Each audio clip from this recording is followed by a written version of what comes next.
contando historia. El boxing, el Shaolin, en su versión china, distintas vertientes y versiones del pugilato o pelea con los puños, en su versión también en que se utilizan las piernas y los pies, el box femenino, de reciente data, ya que con la igualdad de género se autorizó también a nivel deportivo internacional el box femenino. Ya participaron en las Olimpiadas y en los Panamericanos, donde a su vez el sistema de box es distinto. El número de asaltos o de rounds se reduce a 4 o a 3. Es dable recordar que en diversas latitudes y en distintas épocas estos enfrentamientos encontraban su final cuando uno de los contendientes abandonaba la lucha o cuando caía finalmente vencido. Después se redujo a 20 rounds la pelea, luego a 15, hasta que actualmente el número de asaltos o de rounds a nivel profesional es de 12 en rounds que van desde los 3 minutos hasta los 2 minutos y medio. Previsto en el cuadrilátero, cercado por cuerdas, con el famoso rincón para cada uno de los contendientes, donde en un taburete que antes se entraba y se sacaba del ring, y hoy en un sistema de torno giratorio se lo ingresa y traslada hasta fuera del perímetro del cuadrilátero con un leve movimiento. En 30 segundos debe reponerse el púgil. El uso de la toalla blanca como signo distintivo de quienes secundan al boxeador desde su rincón, al tirarla, dan señal de que su contendiente ya no se halla en condiciones de seguir el match. El uso de la campana, que en un solo golpe indica el reinicio del asalto tras la pausa, son elementos distintivos de este deporte, como el uso de los guantes, el uso de las botas para cubrir los tobillos, para defender el movimiento de los tobillos.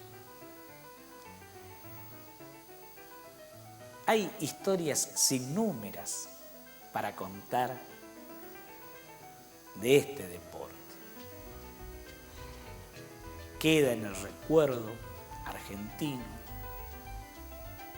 la visita de Firpo, el toro de las Pampas, a Jack Dempsey en Norteamérica. De un solo golpe, Firpo lo sacó al célebre campeón de pesos pesados del ring.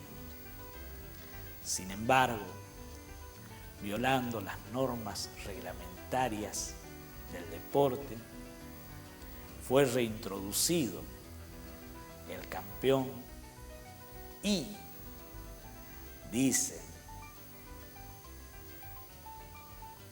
los comentarios de época, pichicateado, se rehizo y finalmente quedó con la corona. El caso del Ringo Bonavena, recordado por los ravioles del domingo con la madre, su legendaria pelea con Cassius Clay, Muhammad Ali, quien se negó a combatir en la guerra de Vietnam, que sufre el mal de Parkinson. Bonavena, muerto en un antro, como Patovica, diríamos hoy. El difícil caso de Carlos Monzón, tras su largo periplo por los rings que conoció el mundo de la moda, de la farándula, del alto jet set internacional, y que perdiera la vida en un accidente de tránsito, al igual que su par, aquel que ensangrentado diera esa célebre victoria y que después, hecho corredor de autos, perdiera la vida en un accidente automovilístico. Pero vamos a contar, de eso se trata. Ese cuento del gordo Soriano, Osvaldo Soriano, dedicado al mono Gatica, titulado Un odio que no conviene olvidar.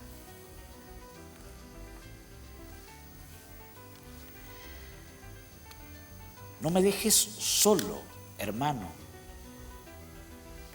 No me dejes solo.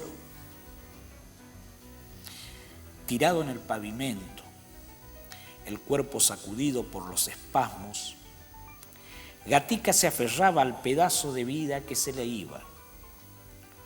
Lo rodeaba una multitud de extraños que lo habían visto caer bajo las ruedas de un colectivo a la salida de la cancha de Independiente.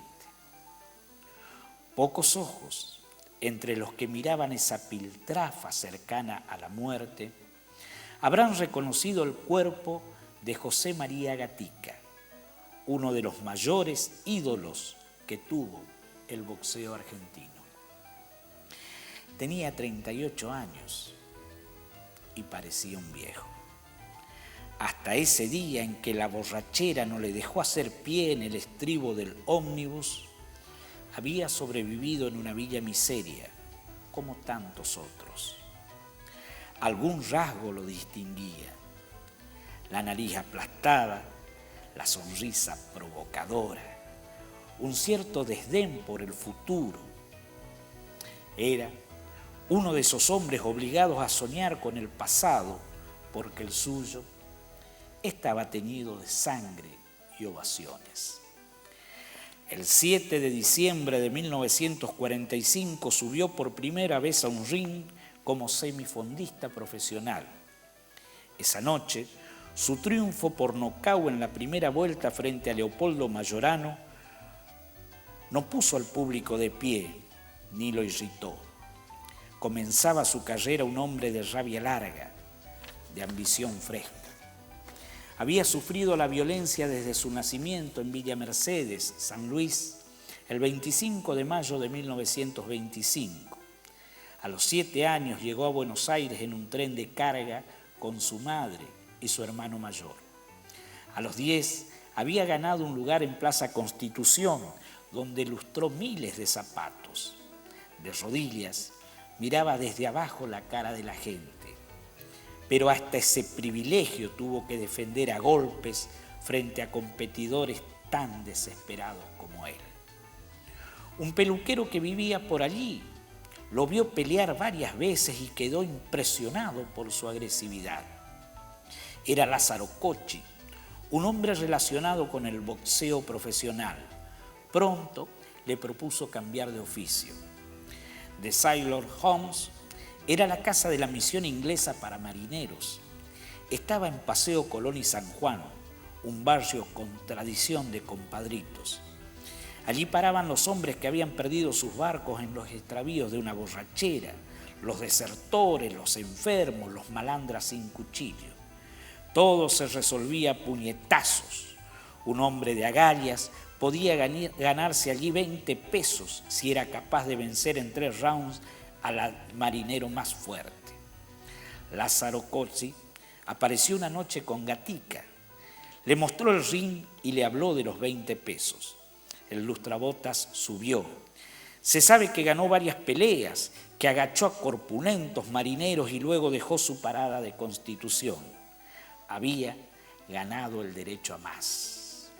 El 7 de diciembre de 1945, ese año singular en la historia argentina, debutó en el Luna Park. Sus ojos verdes habrán visto la multitud con el brillo del desafío. Bastó un golpe para que Majorano, su rival, fuera a la lona. En poco tiempo ganaba 2 peleas más y los empresarios pusieron sus ojos en él. Al año siguiente ganó las 7 peleas que hizo, una de ellas con Alfredo Prada, quien sería su más rival encarnizado. Por entonces el público se había dividido. El ringside abucheaba a Gatica, quería verlo en el piso. La popular, en cambio, rugía, alentando a ese morocho que miraba con odio a sus rivales y cuando los tenía a sus pies levantaba los brazos tan abiertos como para abrazar al mundo. Los apodos de la tribuna eran diversos, según de dónde provenían. Tigre para la popular, Mono para el ringside. A los periodistas les gustaba más Mono y así se los recuerda aún. Mientras duró su grandeza, tuvo un rival irreconciliable sobre el ring, Alfredo Prada. Ya se habían enfrentado antes, cuando no suponían que la vida los iba a unir en el triunfo y el fracaso. Combatieron 6 veces y ganó 3 cada uno. La última pelea, en 1953, significó la derrota de Gatica y el comienzo de su patética decadencia. Los enfrentamientos entre Gatica y Prada dividieron al público como nunca. Se estaba con Gatica o contra él. Prada era campeón argentino, una satisfacción que el Mono nunca alcanzó. Cuando el pleito terminó, las carreras de ambos llegaban al ocaso. Prada dejó el boxeo con algún dinero en el banco. Afrontó la vida como un ciudadano recompensado. El Mono volvió a su origen, como si toda su pelea con la vida hubiera sido una parábola restallante, una explosión de luces que lo iluminaron hasta de pronto dejarlo nuevamente en la oscuridad. Volvió a una villa miseria, vivió de la caridad junto a su segunda mujer y 2 hijas. Fue una fiesta para los periodistas encontrarlo sentado a la puerta de su casilla de latas tomando mate, sucio y harapiento. Entonces Prada tuvo un gesto que los diarios elogiaron. Abrió un restaurante en calle Paraná y llevó al Mono con él. Le pagó 15.000 pesos por mes y lo puso en la puerta del negocio para exhibirlo. El gesto compasivo de Prada era otra humillación que Gatica soportó, porque no podía sino aceptar su derrota. Había vivido como un esclavo y pocos le perdonaran su grotesca revancha. Como un Robin Hood de barrio, iba con los suyos, los lustradores, y les destrozaba los cajones a patadas a cambio de billetes de 1000. Pagaba con un billete de fragata los diarios que quitaba a las viejas que rodeaban el Luna Park. Unos pocos los miraban con respeto, otros se reían de él. Desde que Alfredo Prada lo venció en 1953 en la última pelea, no dejó de caer. Siguió 3 años más, pero estaba acabado como boxeador. Como hombre le faltaba recorrer la pendiente más dura: el desprecio, el odio, el revanchismo de las buenas conciencias. Era para ellas un alfabeto despreciable, un analfabeto despreciable, un lumpen. Perdió todo lo que tenía, pero jamás se lamentó. Fue noticia para los diarios el día que una inundación se llevó lo poco que le quedaba. Entonces fue fotografiado en camiseta, lleno de mugre, y mereció crónicas colmadas de aleccionadora compasión. Curiosamente, el mono sonreía. Adhirió fervorosamente al peronismo y curiosamente su esplendor y caída desplegó la misma parábola en el almanaque. Levantó sus brazos en 1945 y lo bajó, vencido, en 1956. Había sido el preferido de Perón mientras brillaba. Aficionado al boxeo, el presidente apoyó el viaje de Gatica a Estados Unidos para buscar una pelea con el campeón de los livianos. En 4 rounds venció a Terence Young y esta victoria le abrió las puertas a la pelea con Ike Williams, dueño de la corona mundial en 1951. Medio país estuvo pendiente de la suerte del mono que iba a batirse en el Madison Square Garden de Nueva York. Subió a la lona Sobrador, fanfarrón. Cuando empezó el combate, bajó las manos y puso la cara, como lo haría luego Nicolino Loche. Pero Gatica no sabía de esas sutilezas. Bastaron 3 golpes de William y a los 3 minutos de peleas el mono se derrumbó. Desde entonces perdió los favores oficiales y dejó de ser el hombre que se fotografiaba junto a Perón. Entre 1952 y 1953 ganó 13 combates luego de ser vencido por Luis Federico Thompson, pero la última derrota ante Prada lo puso en la pendiente definitiva. Casualmente, esa derrota sucedió un 16 de septiembre, 2 años antes del día que estalló el pronunciamiento militar contra el peronismo. No solo Prada usó al mono para exaltar la beneficencia. Martín Caradagian, un empresario del espectáculo que había montado una troupe de luchadores, lo llevó a parodiar una final. También allí tenía que perder. En sensacional encuentro, Caradagian, dueño del poder, benefactor de hospitales, los sometió por unos pocos pesos. La última derrota ocurrió el 10 de noviembre de 1963 bajo las ruedas de aquel colectivo. Había terminado su vida en una parábola perfecta de humillación. Una bala perdida, como solía decir él. No tuvo amigos, apenas 2 o 3 compañeros de aventuras en los momentos en que regalaba su pequeña fortuna. Contestaba con monosílabos, recuerdan algunos, para escapar de los adulones y los ambiciosos. Otros dicen que no hablaba para ocultar su escasa educación. Tirado en la calle de Avellaneda, manchado de sangre, con los ojos abiertos puestos en otro vendedor de muñecos, repitió: no me dejes solo, hermano, levantame, no quiero estar tirado. Cuando murió, la prensa dijo: la popularidad que adquirió Gatica por sus éxitos y por su característico estilo de infatigable peleador fue utilizada por el régimen de la dictadura, que lo adoptó, como en el caso de otros campeones deportivos, como instrumento de propaganda. Y esta publicidad extradeportiva y el aplauso obsecuente de personajes encumbrados no fueron ajenos, por cierto, a que él cayera en actos de inconducta dentro y fuera del ring. Diario La Prensa. Fue un recuerdo político, cargado de desprecio. Al comentarista, como a tantos otros hombres de traje gris, le hubiera gustado ver a Gatica domado. Pero no, aún muerto, el mono sería molesto.